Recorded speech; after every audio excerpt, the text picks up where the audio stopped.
बहुत समय पहले भारत में सुभा दत्त नामक एक लकड़हारा अपने परिवार के साथ रहते थे, जो सभी एक साथ बहुत खुश थे।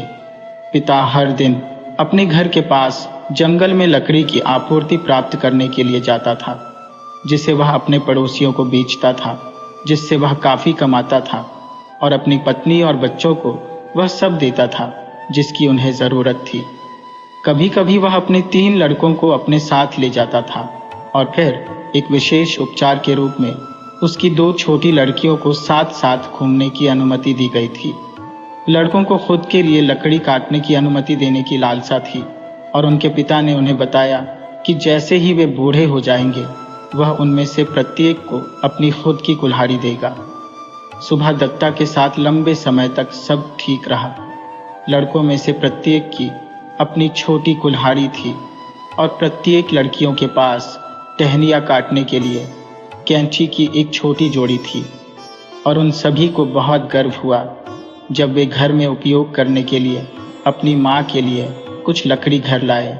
एक दिन हालांकि उनके पिता ने उन्हें बोला कि वे उसके साथ नहीं आ सकता है, क्योंकि वह जंगल में बहुत लंबा रास्ता तय करने के लिए जा रहा। वह यह देखने के लिए जा रहा था कि क्या वह नज़दीक के घर की तुलना में वहाँ बेहतर लकड़ी पा सकता है। व्यर्थ लड़कों ने उसे अपने साथ ले जाने के लिए जिद मचाई। नहीं, उन्होंने कहा, आप सभी रास्ते पर बहुत थक जाएंगे और अकेले वापस आने में खुद को खो देंगे। आपको अपनी माँ के कामों में और अपनी बहनों के साथ खेलने में मदद करनी चाहिए। उन्हें संतोष करना पड़ा। बेशक उन्हें उम्मीद थी कि उनके पिता जंगल की गहराई से वापस आएंगे, हालांकि उन्हें पता था कि वह देर से आएंगे। जब अंधेरा हुआ और उसके कोई संकेत नहीं थे, तब बार बार उनकी माँ उन्हें देखने के लिए दरवाजे पर जाती थी। हर पल उम्मीद करती थी कि उन्हें रास्ते से आते हुए देख पाए। बार बार उसने रात के पंछी की रोने को आवाज़ को गलत समझा। वह भारी मन से बिस्तर पर जाने के लिए मजबूर थी। वह सोच रही थी कि किसी जंगली जानवर ने उसे मार डाला होगा और वह उसे फिर कभी नहीं देख पाएगी। जब सुभा दत्त ने जंगल में गया तो उन्होंने उसी शाम वापस आने का पूरा इरादा किया, लेकिन जब वह एक पेड़ को काटने में व्यस्त था तो उसे अचानक महसूस हुआ कि वह अब अकेला नहीं है। उसने ऊपर देखा तो उसने 4 खूबसूरत युवा लड़कियों को अपनी पतली गर्मियों की पोशाक में परियों की तरह देखा। उनके लंबे बालों के साथ एक दूसरे का हाथ पकड़े हुए गोल गोल नाचते हुए देखा। सुभा दत्ता इस दृष्टि से इतनी चकित था कि उन्होंने अपनी कुल्हाड़ी फेंक दी और शोर ने नर्तकियों को चौंका दिया और उसे घूरने लगे थे। लकड़हारा एक शब्द नहीं कह सकता था, लेकिन बस उन पर हैरान और चकित हो गया, जब तक उनमें से एक ने उससे कहा, तुम कौन हो और तुम जंगल की गहराई में क्या कर रहे हो, जहां हमने पहले कभी किसी आदमी को नहीं देखा है। मैं एक गरीब लकड़हारा हूं, उसने उत्तर दिया। कुछ लकड़ी लेकर बेचने के लिए आया था, ताकि मेरी पत्नी और बच्चों को कुछ खाने के लिए और कुछ कपड़े पहनने को मिले। यह एक बहुत ही मूर्खतापूर्ण बात है, लड़कियों में से एक ने कहा। आप इस तरह से ज़्यादा पैसा नहीं पा सकते हैं। यदि आप केवल हमारे साथ रुकेंगे तो हम आपकी पत्नी और बच्चों की देखभाल करेंगे, जो आपके लिए बहुत बेहतर होगा। सुभा दत्ता, हालांकि वह निश्चित रूप से अपनी पत्नी और बच्चों से प्यार करता था, सुंदर लड़कियों के साथ जंगल में रुकने के विचार से इतना लुभाया गया था कि थोड़ी देर झिझकने के बाद उसने कहा, हाँ, मैं तुम्हारे साथ रुकूंगा, अगर तुम मुझे पूरा यकीन देते हो कि मेरे प्रिय लोगों के साथ सब अच्छा होगा। आपको इस बारे में डरने की ज़रूरत नहीं है, लड़कियों ने कहा। हम परियां हैं, आप देख रहे हैं, और हम सभी प्रकार की अद्भुत चीज़ें कर सकते हैं। हम उन्हें उनकी इच्छा के अनुसार सब कुछ देंगे और वे इसे प्राप्त करेंगे। पहली बात यह है कि हम लोग आपको खाना देंगे और आपको इसके बदले में काम करना होगा। सुभा दत्ता ने जवाब दिया, मैं आपकी इच्छा के अनुसार कुछ भी करूंगा। ठीक है, समाज शोधन को दूर करना शुरू करें और फिर हम सभी एक साथ बैठकर भोजन करेंगे। सुभा दत्ता बहुत खुश था कि उन्हें जो करने के लिए कहा गया वह इतना आसान था।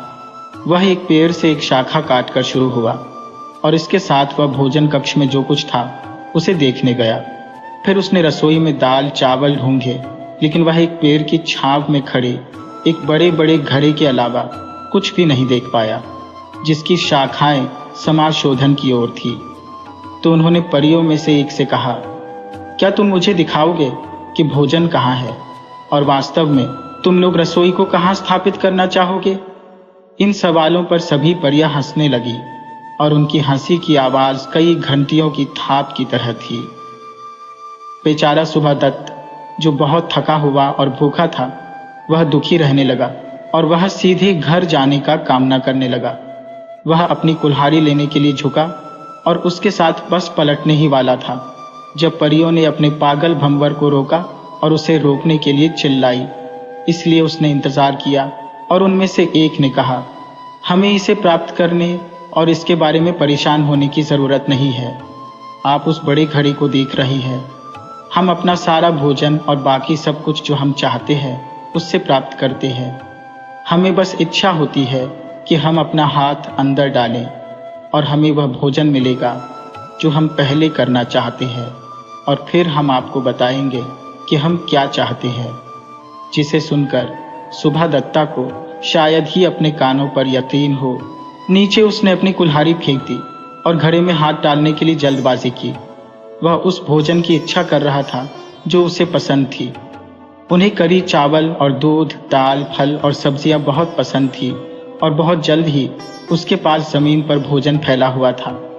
अगले कुछ दिन एक सपने की तरह बीत गए, और सबसे पहले सुबह दत्ता ने सोचा कि वह अपने जीवन में कभी इतनी खुश नहीं था।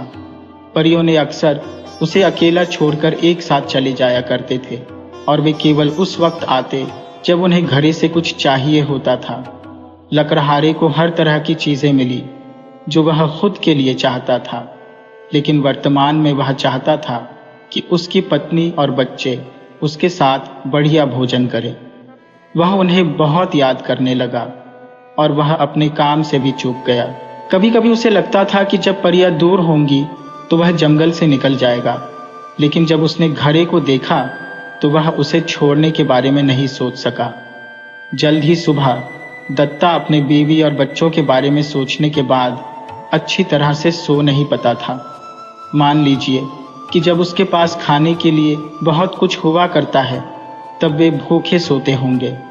यह भी उसके दिमाग में आया कि वह परियों को चुरा सकता है और परियों को अपने साथ घर ले जा सकता है, लेकिन उसने ऐसा करने की पूरी हिम्मत नहीं की थी। यहाँ तक कि जब सुंदर लड़कियों की दृष्टि पड़ेगी और उन्हें जब यह महसूस होगा तो वे भयानक तरीके से दंडित करने में सक्षम होंगे। एक रात उसे एक सपना आया जिसने उसे बहुत परेशान किया। उसने देखा कि उसकी पत्नी उस छोटे से घर में फूट फूट कर रो रही है। वह सबसे छोटे बच्चे को अपने हाथों से पकड़े हुए थी, जबकि अन्य 3 उसकी बगल में खड़े थे। वह एक बार फिर घर जाने के लिए निर्धारित किया, लेकिन थोड़ी दूर चलने पर उसने परियों को चांदनी में नाचते देखा और किसी तरह उसे फिर लगा कि वह उन्हें और घड़े को नहीं छोड़ सकता। अगले दिन हालांकि वह इतना दुखी था कि परियों ने इस पर ध्यान दिया और उनमें से एक ने उससे कहा, क्या मामला है? हम यहाँ दुखी लोगों को रखने की परवाह नहीं करते हैं।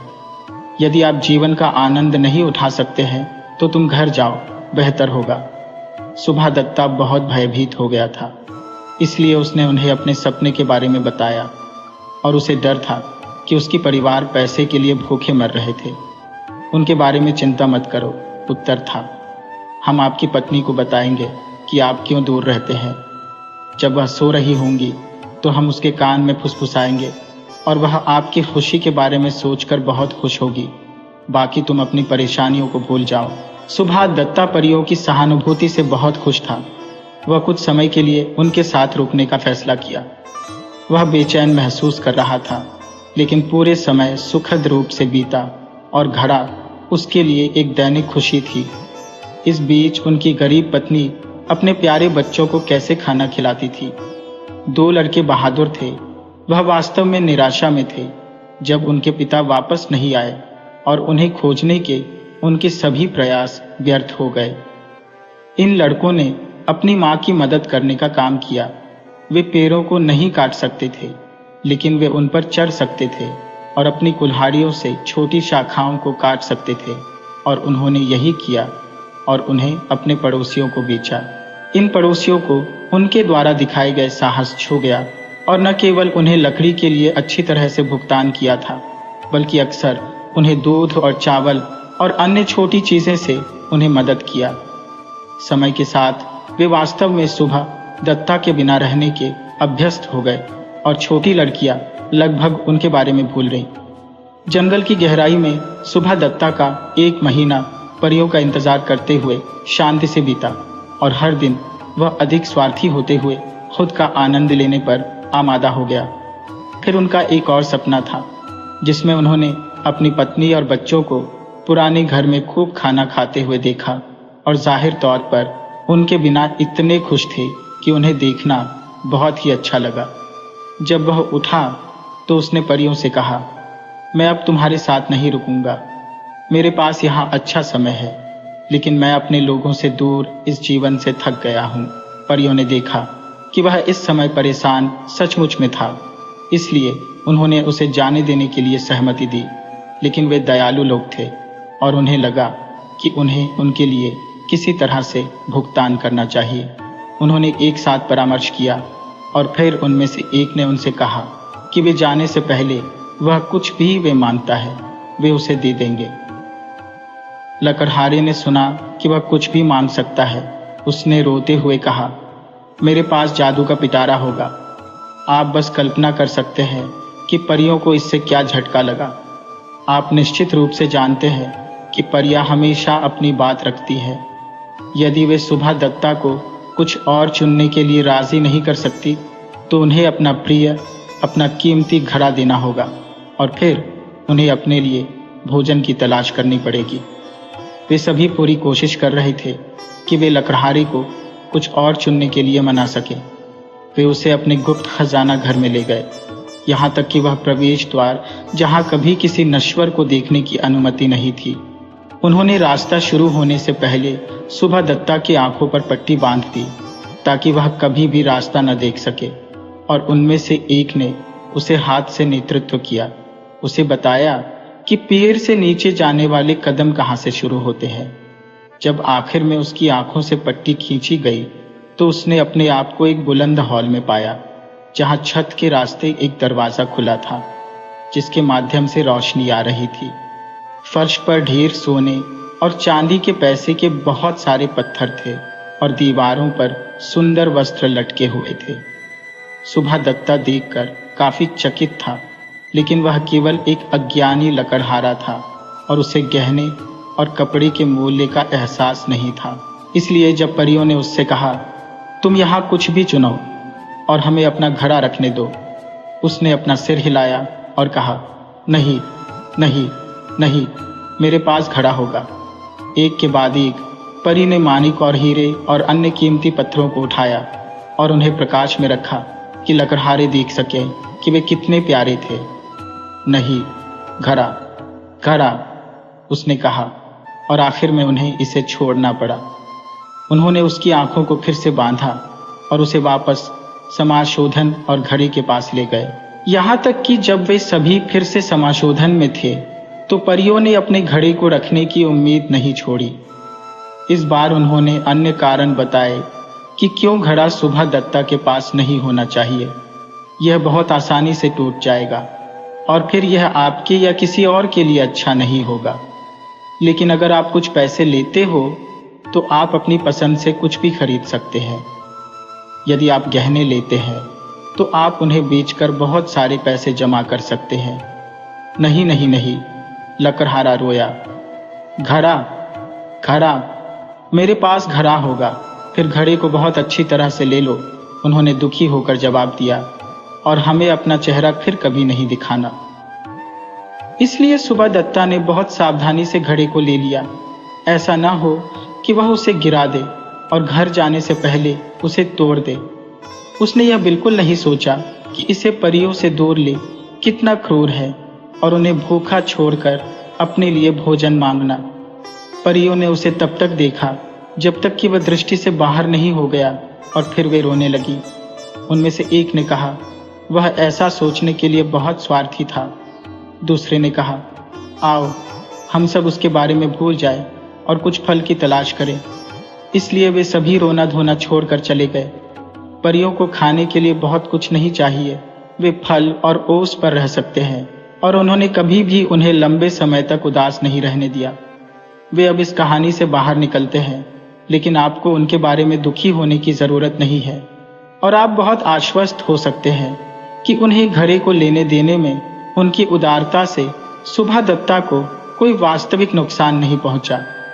आप बस अंदाजा लगा सकते हैं कि सुभा दत्ता की पत्नी और बच्चों के लिए यह क्या आश्चर्य की बात थी जब उन्होंने उन्हें अपने घर की ओर जाने वाले रास्ते पर अपने पिताजी को आते देखा।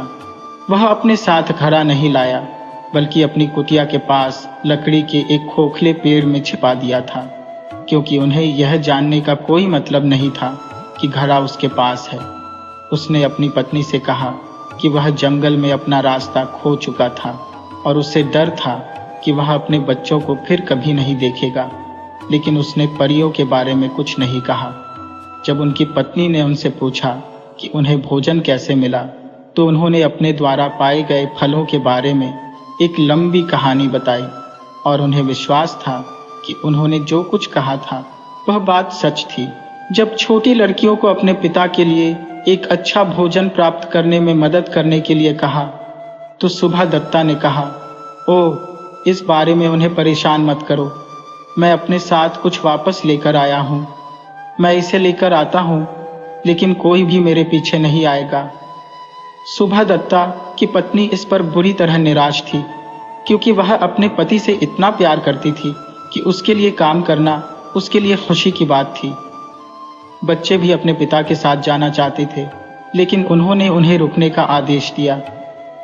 उसने एक बड़ी टोकरी लेकर अकेले घड़े के पास चला गया।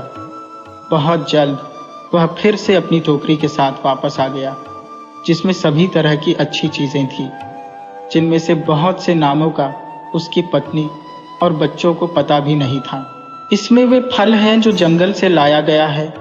जीवन अब निश्चित रूप से परिवार के लिए पूरी तरह से बदल गया था। सुभा दत्ता अब बेचने के लिए लकड़ी काटने नहीं जाया करता था, और लड़कों ने भी ऐसा करना छोड़ दिया था। हर दिन उनके पिता उन सभी के लिए मनचाहा भोजन लाते थे, और परिवार के प्रत्येक व्यक्ति की सबसे बड़ी इच्छा यह पता लगाना था कि भोजन कहाँ से लाया जाता है।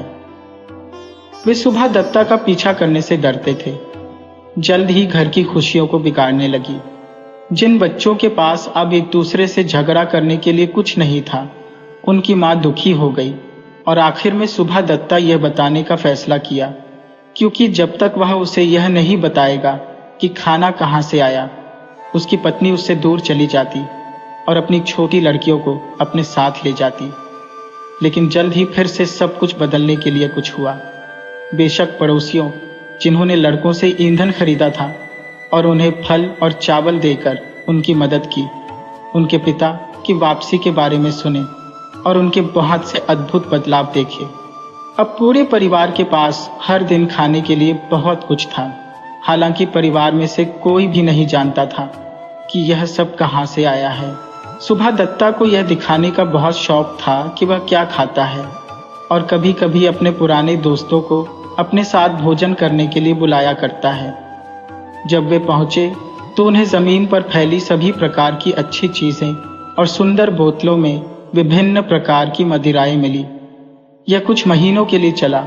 वह सभी के लिए जोरदार खाना लता रहा था, और यह संभावना थी कि उनके रहस्य की खोज कभी नहीं होगी। हर कोई इसे पता लगाने की कोशिश करता था, और जब वह जंगल में निकलता था तो कई लोग चुपके से उसका पीछा करते थे, लेकिन वह उन्हें चकमा देने में बहुत चतुर था, और रात में अपने खजाने को एक नए स्थान पर लगातार छिपा रहा था। यदि वह केवल अपने घड़े से भोजन प्राप्त करने और शुद्ध पानी पीने से संतुष्ट होता तो संभवतः उसके साथ सब ठीक हो जाता, लेकिन वह ऐसा नहीं कर सका। जब उसके पास उसका घड़ा नहीं था तो उसने कभी भी पानी के अलावा कुछ भी नहीं पिया था, लेकिन अब वह अक्सर बहुत अधिक शराब लेता था। यह वह था जिसने अपने प्रिय घड़े को खोने का दुर्भाग्य पैदा किया। वह अपनी चतुराई का दावा करने लगा और अपने दोस्तों को बता रहा था कि ऐसा कुछ नहीं है जो वे चाहते हैं और वह उसके लिए न मिले। एक दिन उसने उन्हें एक बहुत ही शानदार दावत दी जिसमें कई दुर्लभ प्रकार के भोजन थे जो उन्होंने मांगे थे, और उन्होंने बहुत अधिक शराब पी ली थी, इतना कि उन्हें पता नहीं था कि वे क्या कह रहे थे। यही वह मौका था जो उसके मेहमान चाहते थे। उन्होंने उसे चिढ़ाना शुरू कर दिया, ये बताते हुए कि उन्हें विश्वास है कि वह वास्तव में एक दुष्ट लुटेरा है जिसने धन चुरा लिया था। वह क्रोधित हो गया और अंत में उन सभी को अपने साथ आने के लिए कहा और वह उन्हें दिखाया कि वह कोई डाकू नहीं था। जब उसकी पत्नी ने यह सुना तो वह यह सोचकर आधी खुश हो गई कि अब आखिर में यह रहस्य सामने आ जाएगा कि भोजन कहाँ से आ रहा था, और आधा जरी थी कि कुछ भयानक होगा। बच्चे भी बहुत उत्साहित थे और पार्टी के बाकी सदस्यों के साथ चले गए जिन्होंने अपने पिता का अनुसरण किया। जब वे सभी उस जगह के पास पहुंच गए, हालांकि कुछ विचार सुबह दत्ता के सिर में आने लगे कि वह बहुत ही मूर्खतापूर्ण काम कर रहा है। वह अचानक रुक गया, उसके पीछे चल रही भीड़ को कहा कि अब एक कदम भी आगे नहीं बढ़ेगा जब तक वह झोपड़ी में से वापस नहीं आता। उसकी पत्नी ने उससे विनती की और कही कि कम से कम अपने साथ हमें जाने दो, और लेकिन वह माना नहीं और सभी को वापस जाना पड़ा। वह अपनी पुष्टि के लिए सभी को देखता रहा जब तक वे उसकी दृष्टि से दूर नहीं हो गए। जब लकड़हारे को पूरा यकीन हुआ कि हर कोई जा चुका है और कोई भी यह नहीं देख सकता है कि उसने घड़े को कहाँ छिपाया है, वह घड़े को उस छेद से बाहर निकला और उसे सावधानी से अपने घर ले गया। आप कल्पना कर सकते हैं कि जब वह सभी के दृष्टि में आया तो हर कोई उससे मिलने के लिए कैसे निकले होंगे, और भीड़ ने उसे गोल कर घेर लिया जिससे घड़े को जमीन पर फेंकने और टूटने का खतरा था। सुबह दत्ता हालांकि किसी भी दुर्घटना के बिना झोपड़ी में जाने में कामयाब रहा, और फिर वह घड़े से चीज़ों को बाहर निकालने और उन्हें ज़मीन पर फेंकते हुए चिल्लाने लगा, क्या मैं एक डाकू हूँ? क्या मैं डाकू हूँ? मुझे किसने लुटेरा बोला? फिर अधिक से अधिक उत्तेजित होकर उसने घड़ा उठाया और उसे अपने कंधे पर पकड़कर बेतहाशा नाचने लगा। उसकी पत्नी ने उसे बुलाया, ओह ध्यान रखना, ध्यान रखना, आप इसे छोड़ देंगे। लेकिन सुबह दत्ता ने उसकी ओर कोई ध्यान नहीं दिया। हालांकि अचानक वह गदगद महसूस करने लगा और जमीन पर गिर गया। घड़ा टुकड़ों में टूट गया और दुख का एक बड़ा रोना उन सभी से ऊपर चला आया जिन्होंने दुर्घटना को देखा। लकड़हारा खुद टूट गया था क्योंकि वह जानता था कि उसने खुद शरारत की थी, और अगर केवल उसने शराब पीने के प्रलोभन का विरोध किया होता तो भी उसके पास अपना खजाना होता। वह टुकड़ों को इकट्ठा करने लगा और यह कोशिश कर रहा था कि क्या वे एक साथ फिर से जुड़ सकते हैं। उसने एक खामोश हंसी सुनी और बच्चों को अपने हाथों से ताली बजाते हुए देखा, और उसने सोच कि हमारा घड़ा फिर से हमारा है। क्या यह सब एक सपना हो सकता था? नहीं, वहां जमीन पर फल और केक बिखरे हुए थे जो घड़े में थे, और उसकी पत्नी, उसके बच्चे और उसके दोस्त सभी उदास और गुस्से में उसे देख रहे थे। एक एक करके दोस्त चले गए।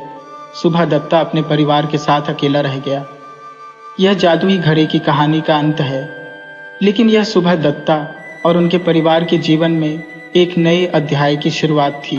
वे आश्चर्यचकित सामान देने वाले घड़े को कभी नहीं भूलते थे, और बच्चे कभी यह कहानी सुनने से नहीं थकते थे कि उनके पिता इसे कहाँ से लाए। वे अक्सर जंगल में भटकते थे, उम्मीद करते थे कि वे भी किसी अद्भुत साहसिक कार्य के साथ मिलेंगे, लेकिन उन्होंने कभी परियों को नहीं देखा और न ही कोई जादुई पिटारा पाया। धीमी गति से लकड़ी काटने वाले अपने पुराने तरीकों पर लौट आए, लेकिन उसने एक सबक सीखा था। उसने फिर कभी भी किसी बात को अपनी पत्नी से राज नहीं रखा, क्योंकि उसे लगा कि अगर उसने घर आने पर उसे घड़े के बारे में सच्चाई बताई होती तो उसने उसे अनमोल खजाने को बचाने में मदद की होती।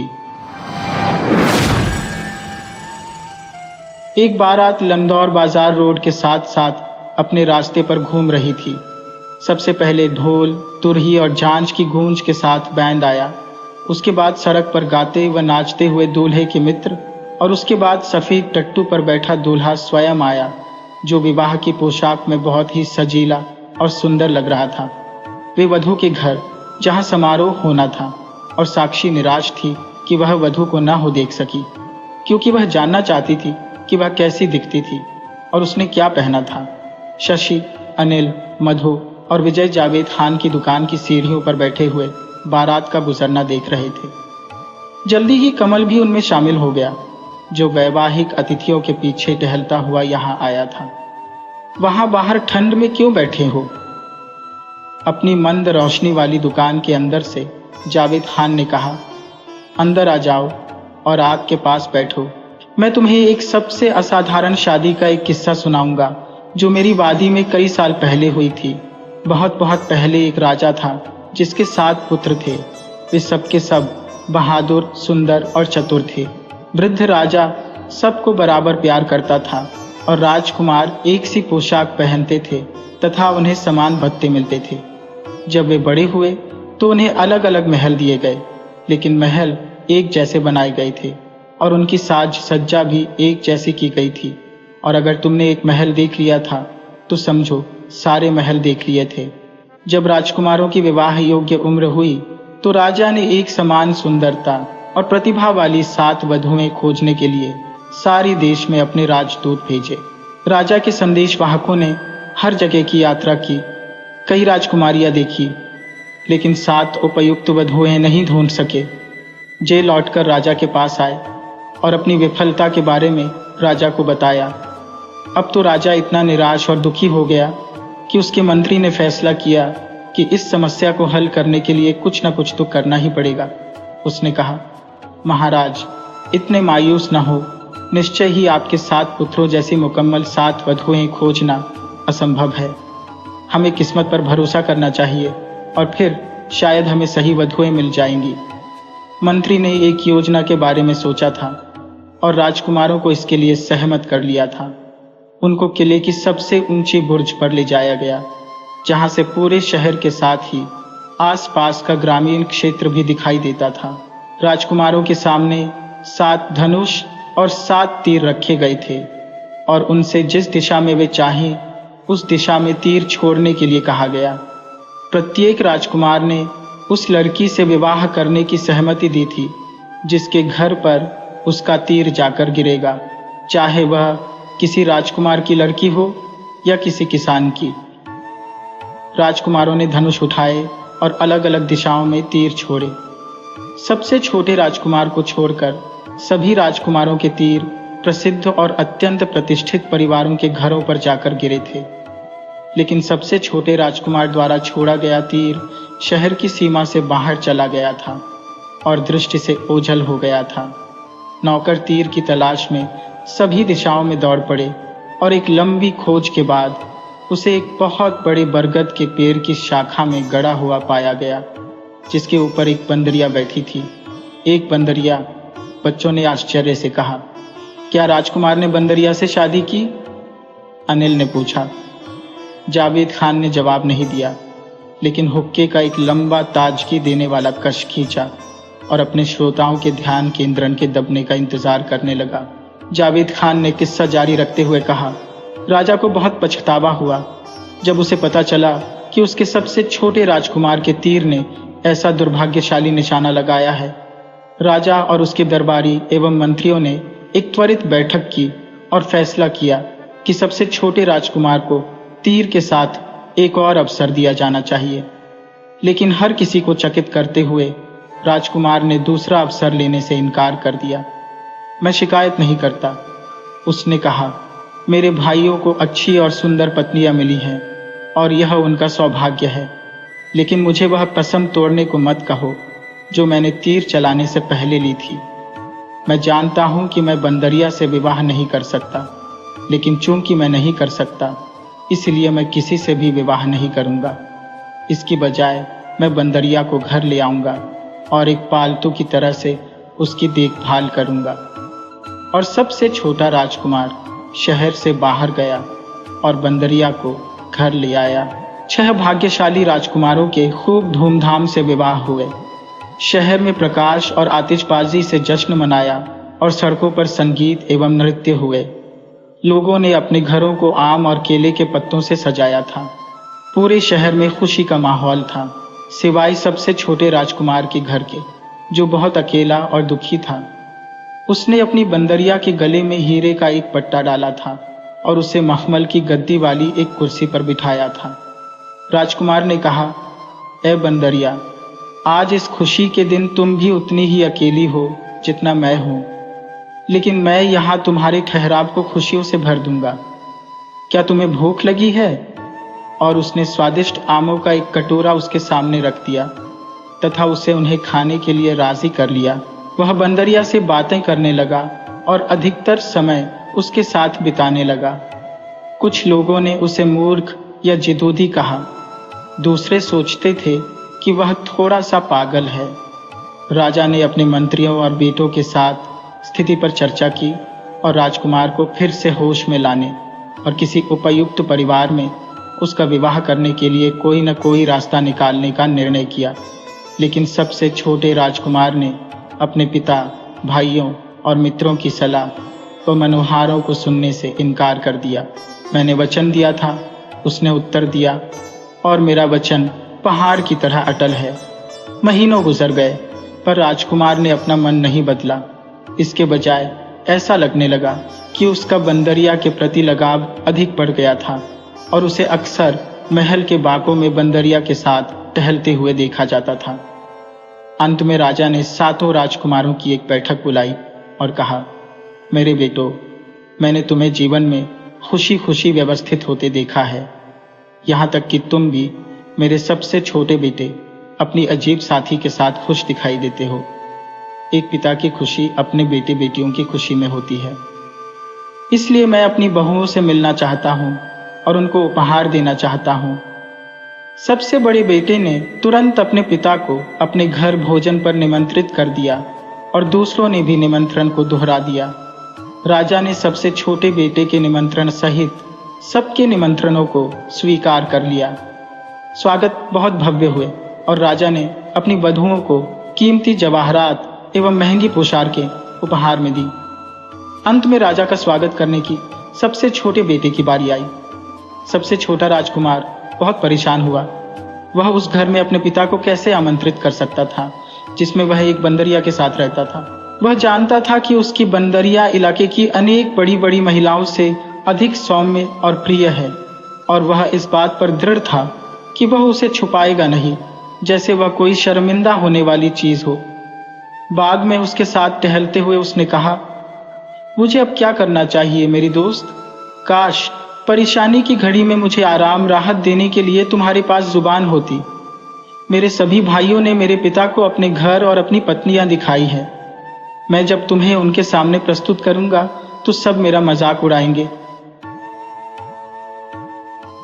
जब भी राजकुमार ने उससे कुछ कहा था, बंदरिया हमेशा एकमुख और सहानुभूतिपूर्ण श्रोता रही थी। लेकिन अब उसने देखा कि वह अपने पंजों से उसके लिए कोई संकेत कर रही थी। उस पर झुकते हुए राजकुमार ने देखा कि उसके एक हाथ में मिट्टी के बर्तन का एक टुकड़ा था और वह उससे उसे लेने के लिए कह रही थी। राजकुमार ने उससे वह टूटा हुआ टुकड़ा ले लिया। उस पर सुंदर जनाना हस्तलेख में ये शब्द लिखे हुए थे, चिंता न करें राजकुमार, उस स्थान पर जाइए जहां आपने मुझे पाया था। मिट्टी के बर्तन के इस टुकड़े को बरगद के पेड़ के खोखले तने में फेंक देना और किसी जवाब की प्रतीक्षा करना। राजकुमार पहले तो झंझका, लेकिन बाद में सोचा कि अपनी बंदरिया की बात मानने से उसकी समस्या और ज्यादा तो बिगड़ने वाली नहीं है। इसलिए मिट्टी के बर्तन का टूटा हुआ टुकड़ा लेकर वह शहर के बाहर गया और उस बरगद के पेड़ के पास पहुंचा। वह एक बहुत पुराना, सैकड़ों साल पुराना बरगद का पेड़ था। उसकी शाखाएं और जड़ें एक विस्तृत गोल घेरे में फैली हुई थी और उसके पत्ते छोटे छोटे कुंजों का निर्माण कर रहे थे। उसका तना हालांकि अंदर से खोखला था, लेकिन बहुत बड़ा और मोटा था। उसके पास जाकर राजकुमार ने मिट्टी के बर्तन का वह टुकड़ा पेड़ के खोखले तने में फेंक दिया और यह देखने के लिए इंतजार करने लगा कि क्या होता है। उसे ज्यादा देर तक इंतजार नहीं करना पड़ा।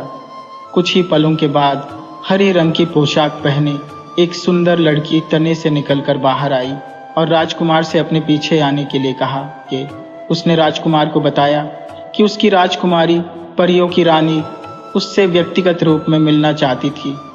राजकुमार पेड़ पर चढ़ा और खोखले तने में प्रवेश कर गया और थोड़ी देर अंधेरे में टटोलकर चलने के बाद अचानक वह आंखें चौंधिया देने वाले आश्चर्यजनक बाग में पहुंचा, जिसके अंत में एक आकर्षक महल खड़ा हुआ था। ऊंचे ऊंचे सूरजमुखी के फूलों से बाग की सीमा बनी हुई थी। फूलों के बीच में एक मधुर सुगंध वाली जलधारा बह रही थी और जलधारा के तले में कंकरों की जगह माणिक, हीरे व नीलम थे। यहाँ तक कि इस दुनिया में फैला प्रकाश भी उसकी अपनी दुनिया से ज्यादा गर्म और मृदु था। उसे सोने की सीढ़ियों से चांदी के एक फव्वारे के पीछे और इंद्रधनुषी सीपियों से बने महल के द्वारों में से ले जाया गया। लेकिन जिस कमरे में उसे ले जाया गया था, उस कमरे का वैभव परियों की उस राजकुमारी के अतुल्य सौंदर्य के आगे फीका पड़ गया था जो उसके सामने खड़ी थी। हाँ राजकुमार, आपका संदेश मैं जानती हूँ, उसने कहा। चिंतित ना हो, लेकिन घर जाइए और कल शाम को अपने पिता महाराज तथा अन्य शाही मेहमानों के स्वागत की तैयारी करें। मेरे सेवक सब कुछ संभाल लेंगे। अगली सुबह जब राजकुमार अपने महल में जागा तो एक अद्भुत नज़ारा उसकी आंखों के सामने था। उसका महल जैसे एक नए जीवन से भर गया था। उसके बाग आम, पपीता, अनार और आड़ू के फलदार पेड़ों से भरे हुए थे। पेड़ों की छाया में स्टॉलें लगी थी जिन पर फल, मिठाइयाँ, इत्र और शरबत उपलब्ध थे। बच्चे लॉन में खेल रहे थे और पुरुष व स्त्रियां संगीत सुन रहे थे। राजकुमार ने जो देखा उससे वह हक्का बक्का रह गया था और तब तो वह और भी ज्यादा अचंभित हुआ जब उसने अपने महल में प्रवेश किया और वहां भरपूर शोर व गतिविधियां पाई। स्वादिष्ट भोजनों से मेजें लदी हुई थी। छतों से बड़े बड़े झाड़ फानूस लटक रहे थे। फूलों के बंधनवारों की सुगंध ने पूरे महल को महका रखा था। तभी एक सेवक दौड़ता हुआ आया और घोषणा की कि राजा अपने दरबारियों के साथ पधार रहे हैं। राजकुमार उनकी अगवानी के लिए लपका। वह उन्हें स्वागत कक्ष में लेकर आया जिसे सुंदर ढंग से सजाया गया था। वहां भोजन परोसा गया। उसके बाद हर किसी ने राजकुमार द्वारा चुनी गई साथी को देखने पर जोर दिया। हर किसी ने यह सोचा था कि इतने शानदार भोज के बाद बंदरिया को देखना एक मजेदार मनोरंजन होगा। राजकुमार उनके अनुरोध को टाल नहीं सका और उदास मन से बंदरिया की तलाश में अपने कमरे में गया। उसे उस उपहास से डर लग रहा था जिसका उसे सामना करना था। वह जानता था कि यह उसकी अपनी कसम को न तोड़ने की जिद का इलाज करने के प्रयासों का एक तरीका है।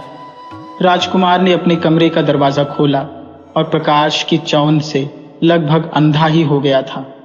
कमरे के बीचों बीच सिंहासन पर वही राजकुमारी बैठी थी जिससे वह बरगद के पेड़ के अंदर मिला था। हाँ, आइए राजकुमार, राजकुमारी ने कहा।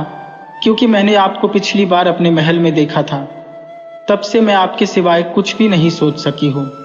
मैंने बंदरिया को दूर भेज दिया है और आपको अपने हाथ की पेशकश करने के लिए आई हूँ। तमनी।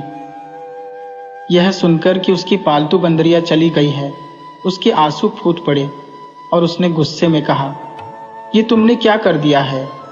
तुम्हारी सुंदरता मेरी मित्र की क्षतिपूर्ति नहीं कर पाएगी। तब राजकुमारी ने मुस्कुराते हुए कहा, अगर मेरा सौंदर्य आपको प्रभावित नहीं करता है तो मेरे आभार के कारण मेरा हाथ थाम लीजिए। देखिए, मैंने आपके पिताजी और भाइयों के लिए इस दावत को तैयार करने में कितना परिश्रम किया है। मेरे पति बन जाइए।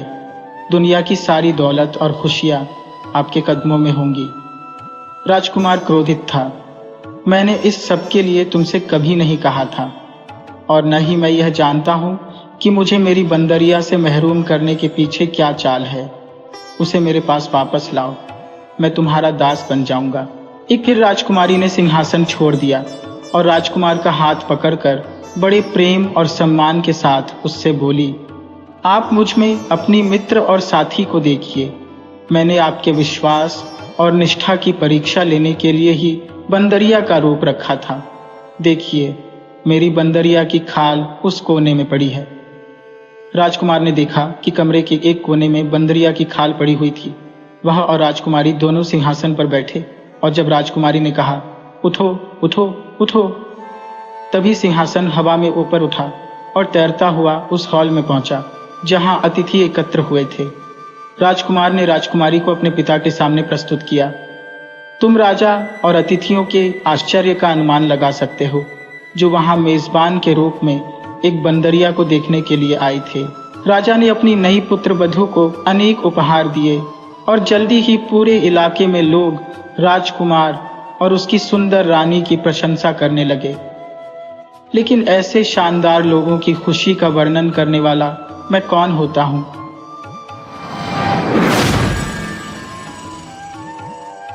एक गांव में जॉन और नैल नाम के पति पत्नी रहते थे। दोनों अपने जीवन में बहुत खुश थे। उन्हें बस एक ही कमी थी कि उनकी कोई संतान नहीं थी। नैल हर समय संतान की चाह में दुखी रहती थी। ऐसे में जॉन उसको दिलासा देता कि एक दिन भगवान उनकी ये कामना अवश्य पूरी करेगा। जॉन और नैल के घर के पास एक सुंदर बगीचा था। उस बगीचे के बीचों बीच एक दुष्ट बूढ़ी जादूगरनी हेल्गा का घर था। नैल अक्सर अपने घर की खिड़की से उस बगीचे में खिले सुंदर फूलों को निहारा करती थी। एक दिन नैल को पता चला कि वह गर्भवती है। उसने जब ये बात जॉन को बताई तो दोनों बहुत खुश हुए और ईश्वर को धन्यवाद दिया। उस दिन के बाद से जॉन नैल का ज्यादा ख्याल रखने लगा। वह उसकी हर इच्छा पूरी करता। एक दिन नैल अपने घर की खिड़की से जादूगरनी के बगीचे को देख रही थी। उस दिन उसे बगीचे में रियन पंजेल के पत्ते दिखाई पड़े। वे पत्ते हरे और ताज़ा थे, जिसे देख नैल को उसे खाने का मन हुआ। ऐसा माना जाता था कि रियन पंजेल के पत्ते खाने से गर्भवती स्त्री स्वस्थ और सुंदर बच्चे को जन्म देती है।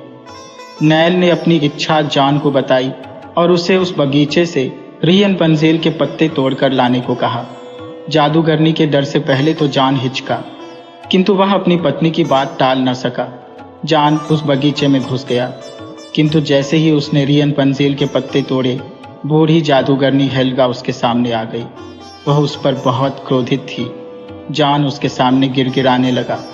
उसने हेल्गा को बताया कि उसकी गर्भवती पत्नी रियन पंजेल के पत्ते खाना चाहती है और इसीलिए वह इस बगीचे में आया है। हेल्गा ने उसे रियन पंजेल के पत्ते ले जाने दिए, लेकिन इस शर्त पर कि जब उसकी पत्नी बच्चे को जन्म देगी, उस दिन वह उसे बच्चे को ले जाएगी। डर के मारे जॉन ने उसकी ये शर्त मान की और रियन पंजेल के पत्ते लेकर घर आ गया। उस दिन के बाद से वह रोज हेल्गा जादूगरनी के बगीचे से रियन पंजेल के पत्ते तोड़कर अपनी पत्नी नैल के लिए लाने लगा। नैल उन पत्तों को बड़े ही चाव से खाती। कुछ महीनों बाद नैल ने एक बहुत सुंदर बच्ची को जन्म दिया। जैसे ही जादूगरनी को ये पता चला, अपनी शर्त के अनुसार वह उस बच्ची को लेने उनके घर पहुंच गई। अपना वचन निभाते हुए जॉन ने उसे वह बच्ची दे दी। नैल रोती रह गई। जादूगरनी हेल्गा ने उस बच्ची का नाम रियन पंजेल रखा। बड़ी होकर रियन पंजेल एक बहुत ही सुंदर लड़की बन गई। उसके 12 वर्ष की होने पर हेल्गा उसे मीनार पर ले गई और वहां बंद कर दिया। उस मीनार में न दरवाजा था न ही सीढ़ी। बहुत ऊंचाई पर एक छोटी सी खिड़की थी। रियन पंजेल के बाल लंबे और सुनहरे थे। जब भी हेल्गा को उससे मिलने होता, वो मीनार के नीचे से चिल्लाती, रियन पंजेल अपने बाल छोड़ो। रियन पंजेल अपने लंबे बाल नीचे लटका देती और हेल्गा उसके सहारे चढ़कर मीनार की खिड़की तक पहुंच जाती। हेल्गा खाना और पानी देने दोपहर में रियन पंजेल के पास जाती थी।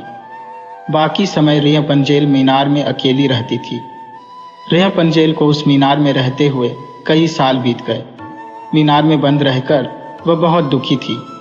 वह बाहर की दुनिया देखना चाहती थी। कई बार उसने बूढ़ी जादूगरनी हेल्गा से कहा, लेकिन हेल्गा उसे मीनार से बाहर ले जाने को तैयार नहीं हुई। रियन पंजेल की आवाज़ बहुत सुरीली थी। वह अक्सर मीनार की खिड़की पर बैठकर गाना गाया करती थी। एक दिन वह हमेशा की तरह मीनार की खिड़की में बैठी गाना गा रही थी। तब एक राजकुमार वहां से गुजरा। वह जंगल में शिकार के लिए आया हुआ था। सुरीली आवाज़ सुनकर वह मीनार की ओर गया, लेकिन उसके पास पहुंचते ही गाने की आवाज़ बंद हो गई और एक कर्कश आवाज़ उसके कानों में पड़ी, रियन पंजेल, अपने बाल छोड़ो। ये आवाज़ बूढ़ी जादूगरनी हेल्गा की थी।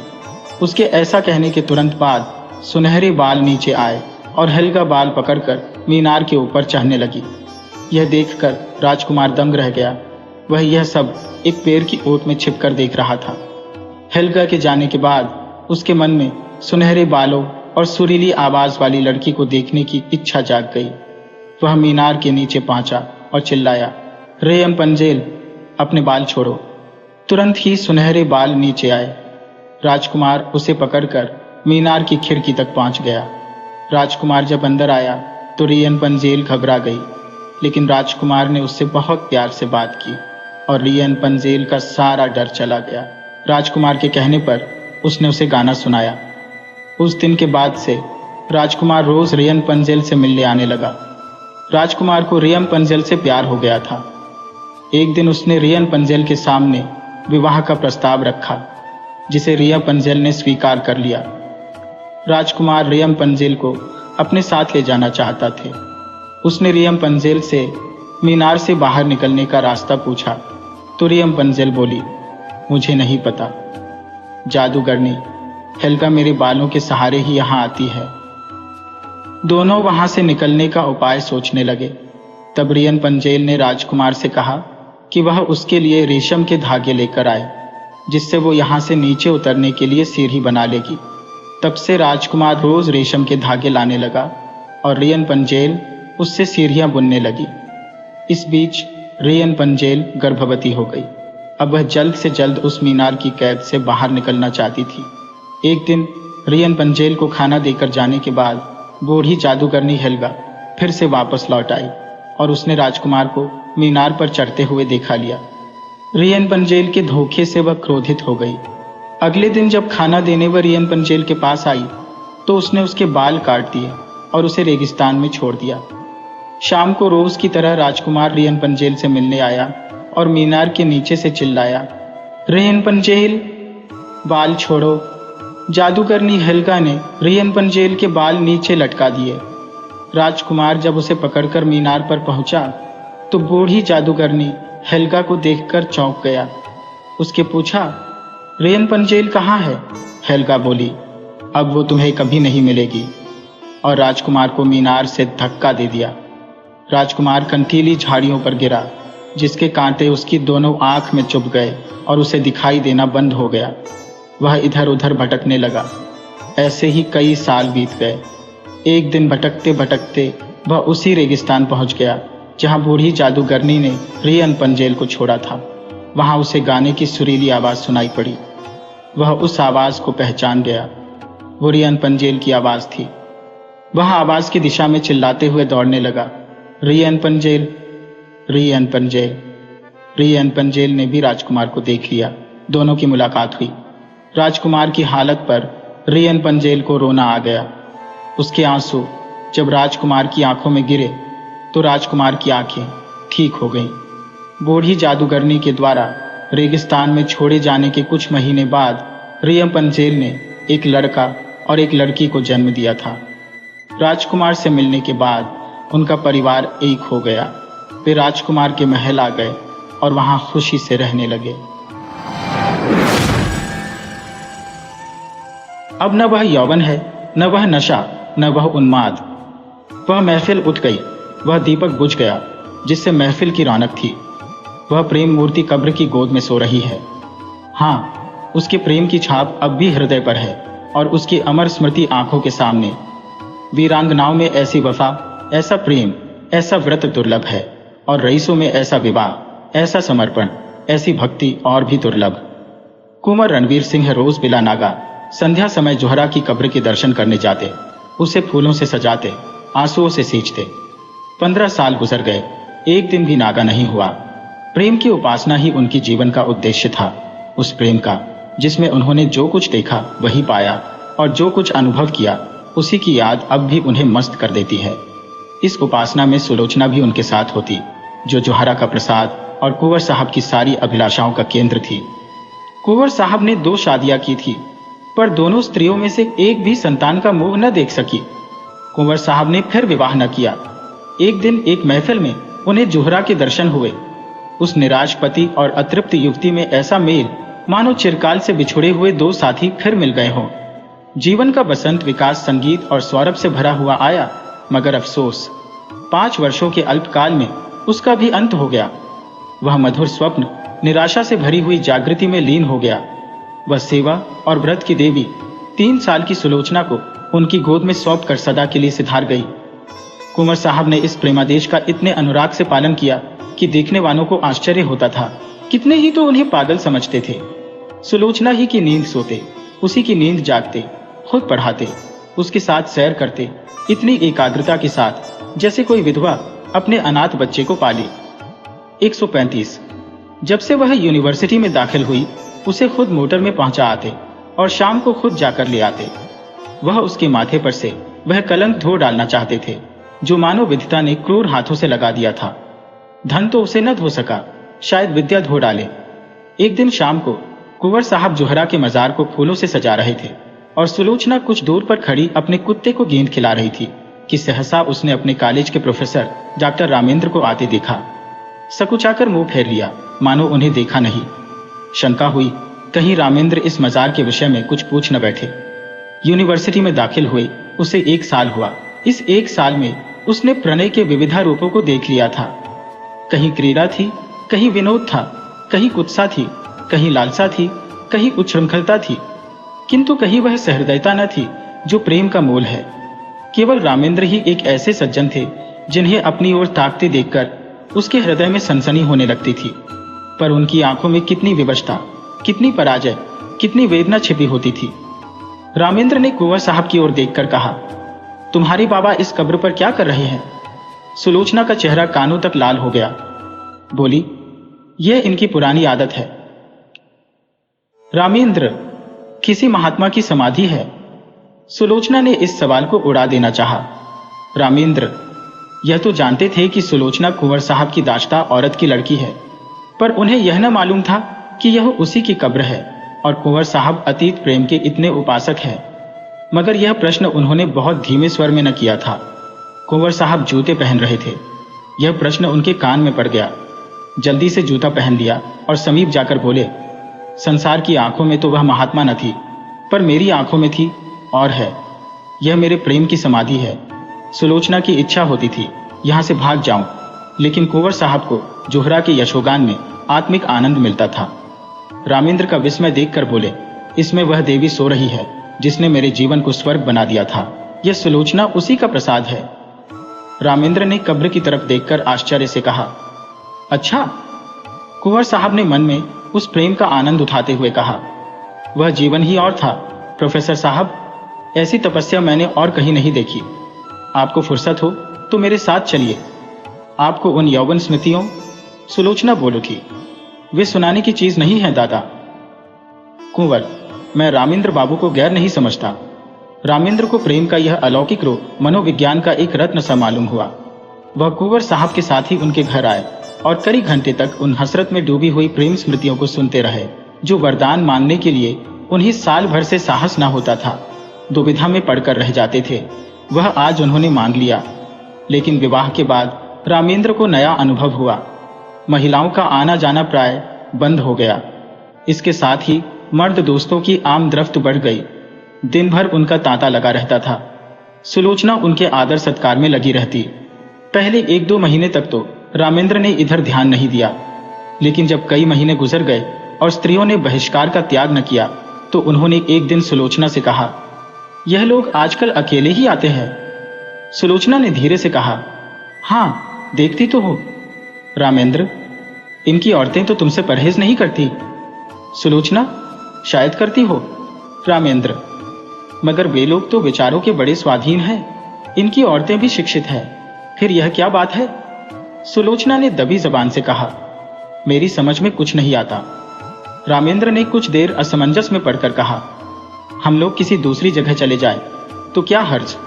वहां तो कोई हमें न जानता होगा। सुलोचना ने अब की तीव्र स्वर में कहा, दूसरी जगह क्यों जाए? हमने किसी का कुछ बिगाड़ा नहीं है, किसी से कुछ मांगते नहीं। जिसे आना हो आए, न आना हो न आए, मुंह क्यों छिपाए। कभी कभी जब रामेंद्र की अनुपस्थिति में कोई महाशय आ जाते तो सुलोचना को बड़ी कठिन परीक्षा का सामना करना पड़ता। अपनी चितवनों से, अपने कुत्सित संकेतों से, अपनी रहस्यपूर्ण बातों से, अपनी लंबी सांसों से उसे दिखाना चाहते थे कि हम भी तुम्हारी कृपा के भिखारी हैं। अगर रामेंद्र का तुम पर 16वां आना अधिकार है तो थोड़ी सी दक्षिणा के अधिकारी हम भी हैं। सुलोचना उस वक्त जहर का घूंट पीकर रह जाती। अब तक रामेंद्र और सुलोचना दोनों क्लब जाया करते थे।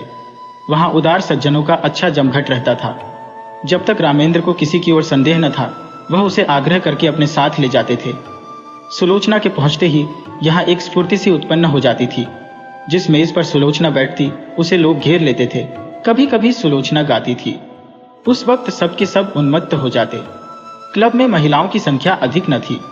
मुश्किल से 5-6 लेडियां आती थी, मगर वे भी सुलोचना से दूर दूर रहती थी, बल्कि अपनी भाव भंगिमाओं और कटाक्षों से वे उसे जता देना चाहती थी कि तुम पुरुषों का दिल खुश करो, हम कुलवधुओं के पास तुम नहीं आ सकती।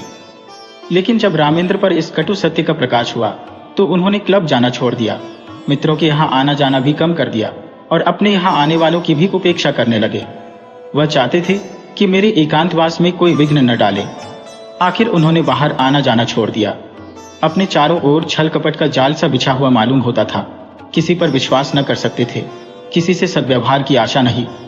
सोचते ऐसे धूर्त कपटी दोस्ती की आड़ में गला काटने वाले आदमियों से मिले ही क्यों। वे स्वभाव से मिलनसार आदमी थे, पक्के यारबाश। यह एकांतवास जहां न कोई सैर थी, न विनोद, न कोई चहल पहल, उनके लिए कठिन कारावास से कम न था। यद्यपि कर्म और वचन से सुलोचना की दिलजोई करते रहते थे, लेकिन सुलोचना की सूक्ष्म और सशंक आंखों से अब यह बात छिपी न थी कि यह अवस्था इनके लिए दिन दिन असह्य होती जाती थी। वह दिल में सोचती, इनकी यह दशा मेरे ही कारण तो है, मैं ही तो इनके जीवन का कांटा हो गई। एक दिन उसने रामेंद्र से कहा, आजकल क्लब क्यों नहीं चलते? कई सप्ताह हुए घर से निकलते तक नहीं। धीरे धीरे रामेंद्र पर एक और रहस्य खुलने लगा, जो महिलाओं के व्यवहार से कहीं अधिक घृणास्पद और अपमानजनक था। रामेंद्र को अब मालूम होने लगा कि ये महाशय जो आते हैं और घंटों बैठे सामाजिक और राजनीतिक प्रश्नों पर बहसें किया करते हैं, वास्तव में विचार विनिमय के लिए नहीं बल्कि रूप की उपासना के लिए आते हैं। उनकी आंखें सुलोचना को खोजती रहती है, उनके कान उसी की बातों की ओर लगे रहते हैं। उसकी रूप माधुरी का आनंद उठाना ही उनका अभीष्ट है। यहाँ उन्हें वह संकोच नहीं होता जो किसी भले आदमी की बहू बेटी की ओर आंखें नहीं उठने देता। शायद वे सोचते हैं यहाँ उन्हें कोई रोक टोक नहीं है। रामेंद्र ने बेदिली से कहा, मेरा जी कहीं जाने को नहीं चाहता, अपना घर सबसे अच्छा है। सुलोचना, जी तो उगता ही होगा, मेरे कारण यह तपस्या क्यों करते हो? मैं तो न जाऊंगी। उन स्त्रियों से मुझे घृणा होती है। उनमें एक भी ऐसी नहीं जिसके दामन पर काले दाग ना हो, लेकिन सब सीता बनी करती है। मुझे तो उनकी सूरत से चिढ़ हो गई है। मगर तुम क्यों नहीं जाते? कुछ दिल ही बहल जाएगा। रामेंद्र, दिल नहीं पत्थर बहलेगा। जब अंदर आग लगी हुई हो तो बाहर शांति कहाँ? सुलोचना चौंक पड़ी। आज पहली बार उसने रामेंद्र के मुंह से ऐसी बात सुनी। वह अपने ही को बहिष्कृत समझती थी। अपना अनादर जो कुछ था उसका था। रामेंद्र के लिए तो अब भी सब दरवाजे खुले हुए थे। वह जहां चाहे जा सकते हैं, जिनसे चाहे मिल सकते हैं।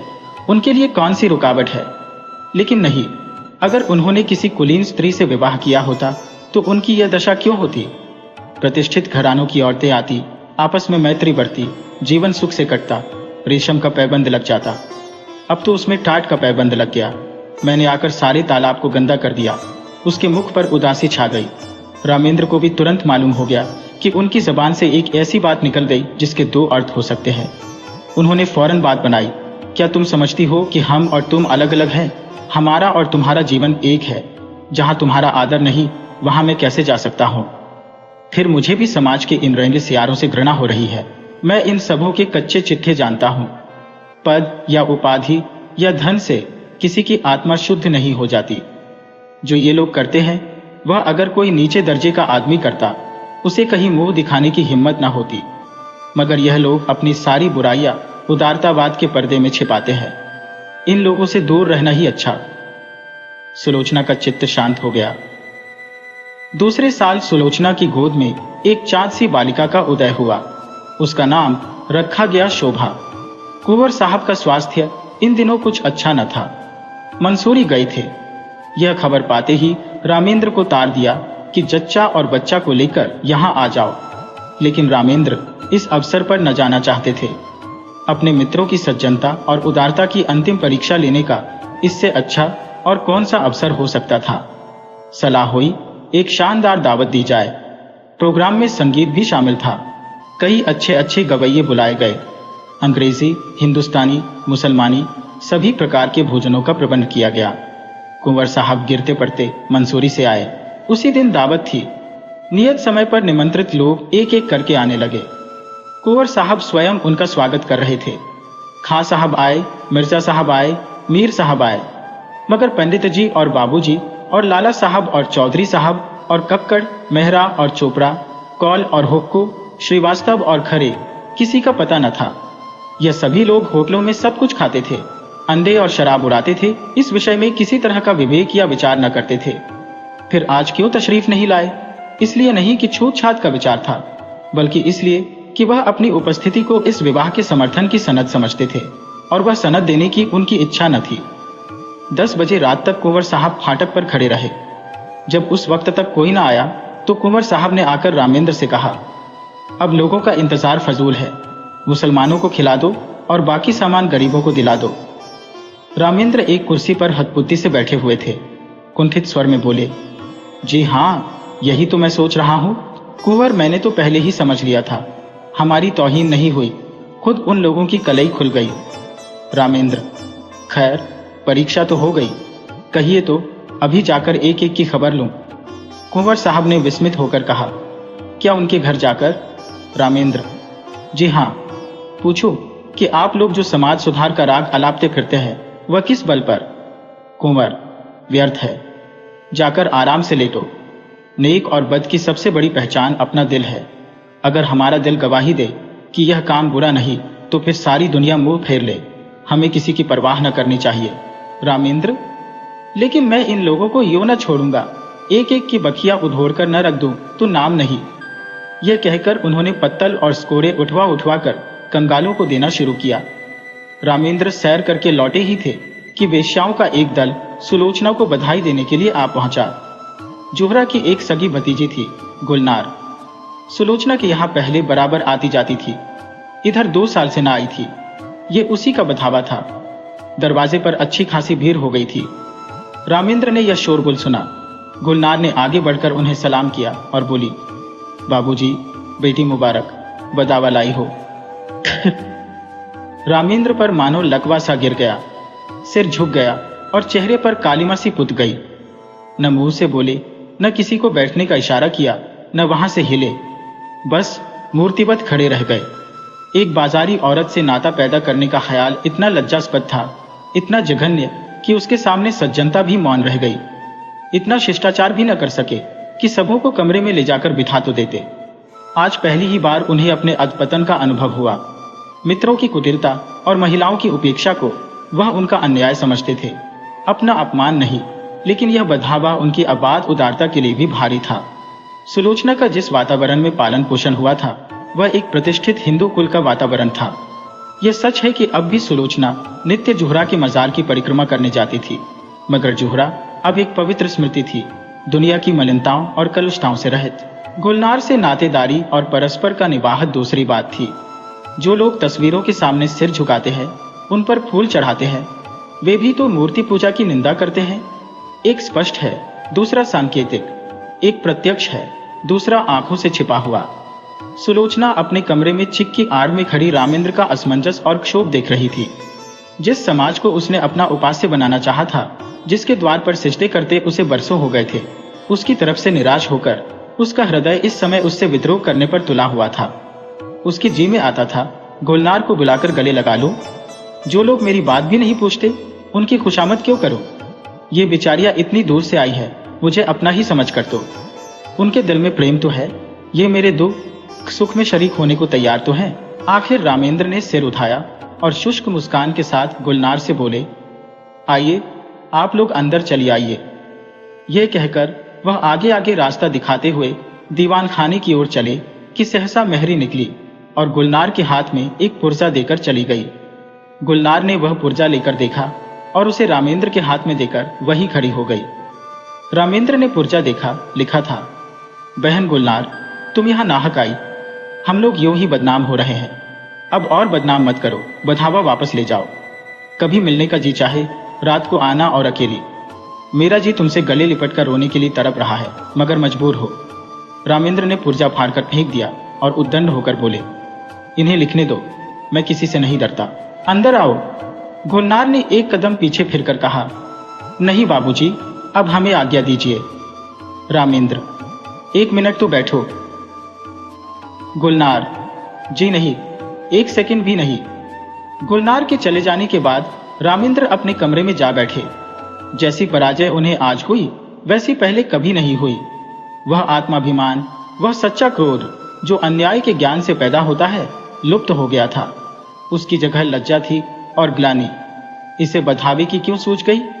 यूं तो कभी आती जाती न थी, आज न जाने कहां से फट पड़ी। कुंवर साहब होंगे इतने उदार, उन्होंने जोहरा के नातेदारों से भाईचारे का निवाह किया होगा। मैं इतना उदार नहीं हो। कहीं सुलोचना छिपकर इसके पास आती जाती तो नहीं? लिखा भी तो है कि मिलने का जी चाहे तो रात को आना और अकेली क्यों ना हो। खून तो वही है, मनोवृत्ति वही, विचार वही, आदर्श वही। माना कुंवर साहब के घर में पालन पोषण हुआ, मगर रक्त का प्रभाव इतनी जल्दी नहीं मिट सकता। अच्छा, दोनों बहनें मिलती होंगी तो उनमें क्या बातें होती होंगी? इतिहास या नीति की चर्चा तो हो नहीं सकती, वही निर्लज्जता की बातें होती होंगी। गुलनार अपना वृत्तांत कहती होगी, उस बाजार के खरीदारों और दुकानदारों के गुरदोषों पर बहस होती होगी। यह तो हो ही नहीं सकता कि गुलनार इसके पास आते ही अपने को भूल जाए और कोई भद्दी, अनर्गल और कलुषित बातें न करे। एक क्षण में उनके विचारों ने पलटा खाया, मगर आदमी बिना किसी से मिले जुले रह भी तो नहीं सकता। यह भी तो एक तरह की भूख है। भूख में अगर शुद्ध भोजन न मिले तो आदमी झूठा खाने से भी परहेज नहीं करता। अगर इन लोगों ने सुलोचना को अपनाया होता, उसका यूं बहिष्कार न करते, तो उसे क्यों ऐसे प्राणियों से मिलने की इच्छा होती? उसका कोई दोष नहीं, ये सारा दोष परिस्थितियों का है जो हमारे अतीत की याद दिलाती रहती है। रामेंद्र इन्हीं विचारों में पड़े हुए थे कि कुंवर साहब आ पहुंचे और कटु स्वर में बोले, मैंने सुना गुलनार अभी बधावा लाई थी, तुमने उसे लौटा दिया। रामेंद्र का विरोध सजीव हो उठा। बोले, मैंने तो नहीं लौटाया, सुलोचना ने लौटाया, पर मेरे ख्याल में अच्छा किया। कुंवर, तो यह कहो तुम्हारा इशारा था। तुमने इन पतितों को अपनी ओर खींचने का कितना अच्छा अवसर हाथ से खो दिया है। सुलोचना को देखकर जो कुछ असर पड़ा वह तुमने मिटा दिया। बहुत संभव था कि एक प्रतिष्ठित आदमी से नाता रखने का अभिमान उसके जीवन में एक नए युग का आरंभ करता, मगर तुमने इन बातों पर जरा भी ध्यान न दिया। रामेंद्र ने कोई जवाब न दिया। कुंवर साहब जरा उत्तेजित होकर बोले, आप लोग यह क्यों भूल जाते हैं कि हर एक बुराई मजबूरी से होती है। चोर इसलिए चोरी नहीं करता कि चोरी में उसे विशेष आनंद आता है, बल्कि केवल इसलिए कि जरूरत उसे मजबूर कर देती है। हाँ, वह जरूरत वास्तविक है या काल्पनिक, इसमें मतभेद हो सकता है। स्त्री के मैके जाते समय कोई गहना बनवाना एक आदमी के लिए जरूरी हो सकता है, दूसरे के लिए बिल्कुल गैर जरूरी। क्षुधा से व्यथित होकर एक आदमी अपना ईमान खो सकता है, दूसरा मर जाएगा पर किसी के सामने हाथ न फैलाएगा।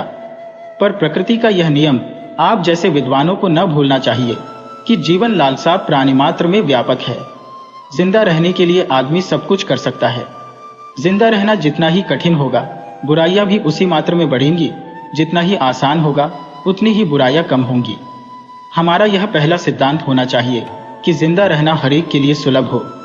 रामेंद्र बाबू, आपने इस वक्त इन लोगों के साथ वही व्यवहार किया जो दूसरे आपके साथ कर रहे हैं और जिससे आप बहुत दुखी हैं। रामेंद्र ने इस लंबे व्याख्यान को इस तरह सुना जैसे कोई पागल बक रहा हो। इस तरह की दलीलों का वह खुद कितनी ही बार समर्थन कर चुके थे, पर दलीलों से व्यथित अंग की पीड़ा नहीं शांत होती। पतित स्त्रियों का नातेदार की हैसियत से द्वार पर आना इतना अपमानजनक था कि रामेंद्र किसी दलील से पराभूत होकर उसे भूल न सकते थे। बोले, मैं ऐसे प्राणियों से कोई संबंध नहीं रखता, यह विष अपने घर में नहीं फैलाना चाहता। सहसा सुलोचना भी कमरे में आ गई। प्रसव काल का असर अभी बाकी था, पर उत्तेजना ने चेहरे को आरक्त कर रखा था। रामेंद्र सुलोचना को देखकर तेज हो गए। वह उसे जता देना चाहते थे कि इस विषय में मैं एक रेखा तक जा सकता हूँ, उसके आगे किसी तरह नहीं जा सकता। बोले, मैं यह कभी पसंद न करूंगा कि कोई बाजारी औरत किसी भेष में मेरे घर आए। रात को अकेले या सूरत बदलकर आने से इस बुराई का असर नहीं मिट सकता। मैं समाज के दंड से नहीं डरता, इस नैतिक विष से डरता हूँ। सुलोचना अपने विचार में मर्यादा रक्षा के लिए काफी आत्मसमर्पण कर चुकी थी। उसकी आत्मा ने अभी तक उसे क्षमा न किया था। तीव्र स्वर में बोली, क्या तुम चाहते हो कि मैं इस कैद में अकेले जान दे दूं? कोई तो हो जिससे आदमी हंसे। बोले, रामेंद्र ने गर्म होकर कहा, हंसने बोलने का इतना शौक था तो मेरे साथ विवाह न करना चाहिए था। विवाह का बंधन बड़ी हद तक त्याग का बंधन है। जब तक संसार में इस विधान का राज्य है और स्त्री कुल मर्यादा की रक्षक समझी जाती है, उस वक्त तक कोई मर्द ये स्वीकार न करेगा कि उसकी पत्नी बुरे आचरण के प्राणियों से किसी प्रकार का संसर्ग रखे। ठीक। कुंवर साहब समझ गए कि इस वाद विवाद से रामेंद्र और भी जिद पकड़ लेंगे और मुख्य विषय लुप्त हो जाएगा, इसलिए नम्र स्वर में बोले, लेकिन बेटा, यह क्यों ख्याल करते हो कि ऊंचे दर्जे की पढ़ी लिखी स्त्री दूसरों के प्रभाव में आ जाएगी, अपना प्रभाव न डालेगी? रामेंद्र, इस विषय में शिक्षा पर मेरा विश्वास नहीं। शिक्षा ऐसी कितनी बातों को मानती है जो रीति नीति और परंपरा की दृष्टि से त्याज्य है। अगर पांव फिसल जाए तो हम उसे काट कर फेंक नहीं देते, पर मैं इसके सामने सिर झुकाने को तैयार नहीं हूं। मैं स्पष्ट कह देना चाहता हूं कि मेरे साथ रहकर पुराने संबंधों का त्याग करना पड़ेगा। इतना ही नहीं, मन को ऐसा बना लेना पड़ेगा कि ऐसे लोगों से उसे खुद घृणा हो। हमें इस तरह अपना संस्कार करना पड़ेगा कि समाज अपने अन्याय पर लज्जित हो, न यह कि हमारे आचरण ऐसे भ्रष्ट हो जाए कि दूसरों की निगाह में यह तिरस्कार और चित्त का स्थान पा जाए। सुलोचना ने उद्दत होकर कहा, स्त्री इसके लिए मजबूर नहीं है कि वह आपकी आंखों से देखे और आपके कानों से सुने। उसे यह निश्चय करने का अधिकार है कि कौन सी चीज उसके हित की है, कौन सी नहीं। कुंवर साहब भयभीत होकर बोले, सिल्लो, तुम भूली जाती हो कि बातचीत में हमेशा मुलायम शब्दों का व्यवहार करना चाहिए। हम झगड़ा नहीं कर रहे हैं, केवल एक प्रश्न पर अपने अपने विचार प्रकट कर रहे हैं। सुलोचना ने निर्भीकता से कहा, जी नहीं, मेरे लिए बेड़ियां तैयार की जा रही है। मैं इन बेड़ियों को नहीं पहन सकती। मैं अपनी आत्मा को उतना ही स्वाधीन समझती हूँ जितना कोई मर्द समझता है। रामेंद्र ने अपनी कठोरता पर कुछ लज्जित होकर कहा, मैंने तुम्हारी आत्मा की स्वाधीनता को छीनने की कभी इच्छा नहीं की और न मैं इतना विचारहीन हो। शायद तुम भी इसका समर्थन करोगी, लेकिन क्या तुम्हें विपरीत मार्ग पर चलते देखो तो मैं तुम्हें समझा भी नहीं सकता। सुलोचना, उसी तरह जैसे मैं तुम्हें समझा सकती हो, तुम मुझे मजबूर नहीं कर सकते। रामेंद्र, मैं इसे नहीं मान सकता। सुलोचना, अगर मैं अपने किसी नातेदार से मिलने जाऊं तो आपकी इज्जत में बट्टा लगता है। क्या इसी तरह आप यह स्वीकार करेंगे कि आपका व्यभिचारियों से मिलना जुलना मेरी इज्जत में दाग लगाता है? रामेंद्र, हाँ, मैं मानता हूं। सुलोचना, आपका कोई व्यभिचारी भाई आ जाए तो आप उसे दरवाजे से भगा देंगे? रामेंद्र, तुम मुझे इसके लिए मजबूर नहीं कर सकती। सुलोचना, और आप मुझे मजबूर कर सकते हैं? बेशक। क्यों? इसीलिए कि मैं पुरुष हूं, इस छोटे से परिवार का मुख्य अंग हूं, इसीलिए कि तुम्हारे ही कारण मुझे। रामेंद्र कहते कहते रुक गए, पर सुलोचना उनके मुंह से निकलने वाले शब्दों को ताड़ गई। उसका चेहरा तमतमा उठा, मानो छाती में बर्छी सी लग गई। मन में ऐसा उद्वेग उठा कि किसी क्षण घर छोड़कर सारी दुनिया से नाता तोड़कर चली जाऊं और फिर इन्हें कभी मुंह न दिखाऊं। अगर इसी का नाम विवाह है कि किसी की मर्जी की गुलाम होकर रहो, अपमान सहन करो, तो ऐसे विवाह को दूर ही से सलाम है। वह तैश में आकर कमरे से निकलना चाहती थी कि कुंवर साहब ने लपक कर उसे पकड़ लिया और बोले, क्या करती हो बेटी, घर में जाओ, क्यों रोती हो? अभी तो मैं जीता हूं, तुम्हें क्या गम है? रामेंद्र बाबू ने कोई ऐसी बात नहीं कही और न कहना चाहते थे। फिर आपस की बातों का क्या बुरा मानना, किसी अवसर पर तुम भी जो जी में आए कह लेना।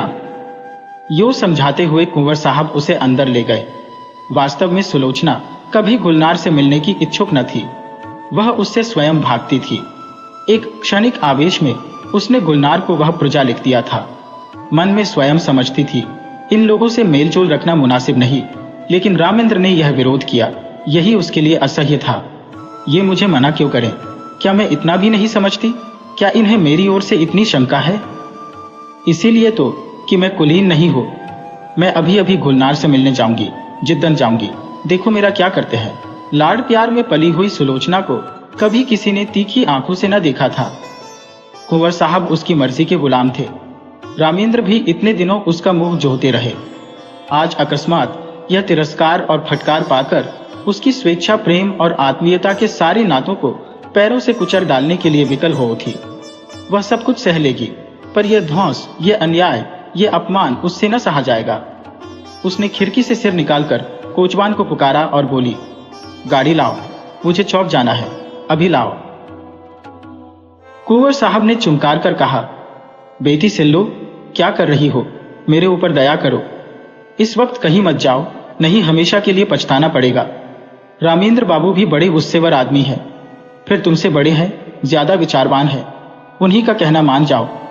मैं तुमसे सच कहता हूं, तुम्हारी मां जब थी तो कई बार ऐसी नौबत आई कि मैंने उनसे कहा, घर से निकल जाओ, पर उस प्रेम की देवी ने कभी ड्योढ़ी के बाहर पांव नहीं निकाला। इस वक्त धैर्य से काम लो। मुझे विश्वास है जरा देर में रामेंद्र बाबू खुद लज्जित होकर तुम्हारे पास अपराध क्षमा कराने आएंगे। सहसा रामेंद्र ने आकर पूछा, गाड़ी क्यों मंगवाई, कहाँ जा रही हो? रामेंद्र का चेहरा इतना क्रोधोन्मत्त हो रहा था कि सुलोचना सहम उठी। दोनों आंखों से ज्वाला सी निकल रही थी, नथने फड़क रहे थे, पिंडलियां कांप रही थी। यह कहने की हिम्मत न पड़ी कि गुलनार के घर जाती हूँ।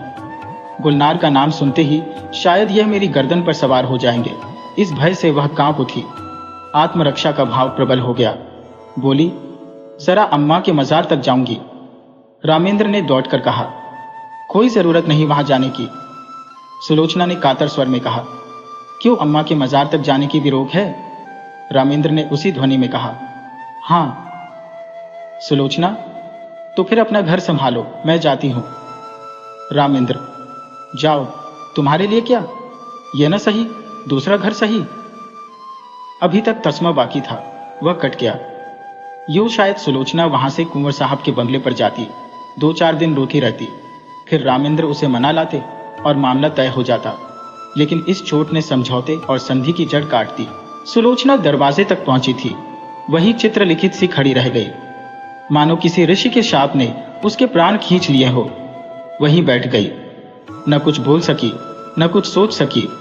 जिसके सिर पर बिजली गिर पड़ी हो, वह क्या सोचे, क्या रोए, क्या बोले? रामेंद्र के वे शब्द बिजली से कहीं अधिक घातक थे। सुलोचना कब तक वहां बैठी रही, उसे कुछ खबर न थी। जब उसे कुछ होश आया तो घर में सन्नाटा छाया हुआ था। घड़ी की तरफ आंख उठी, 1 बज रहा था। सामने आराम कुर्सी पर कुंवर साहब नवजात शिशु को गोद में लिए सो गए थे।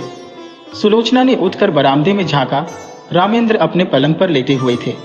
उसकी जी में आया, इसी वक्त इन्हीं के सामने जाकर कलेजे में छुरी मार लूं और इन्हीं के सामने तड़प तड़प कर मर जाऊं।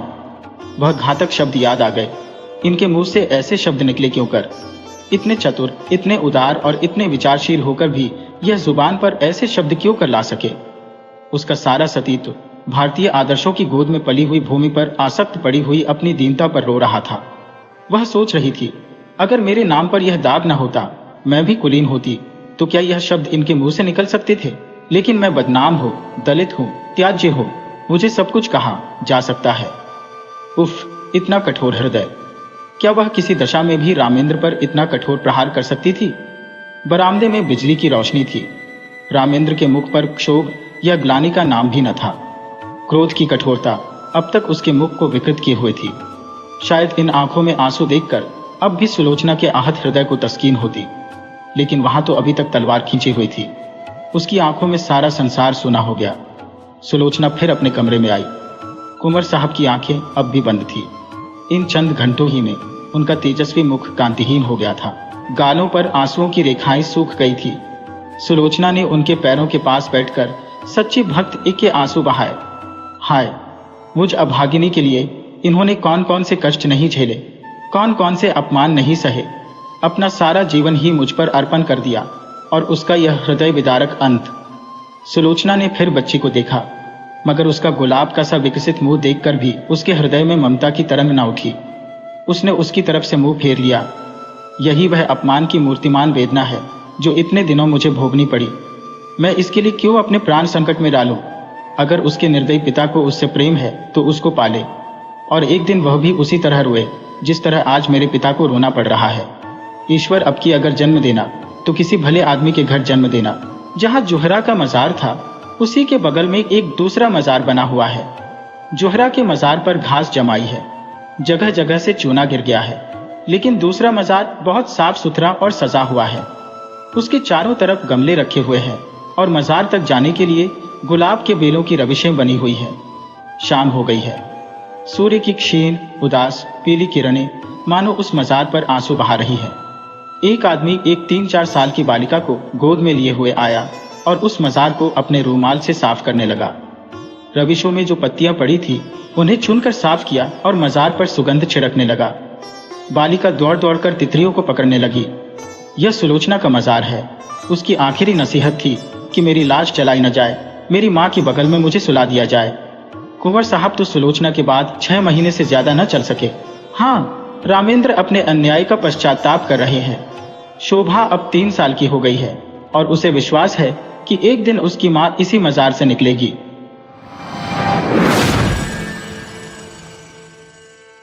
वीडियो अच्छी लगे हो तो इसे लाइक करें और ऐसी ही मज़ेदार कहानियों के लिए चैनल को सब्सक्राइब करें और बेल आइकन दबाएं। ज़्यादा से ज़्यादा अपने दोस्तों को शेयर करें। धन्यवाद।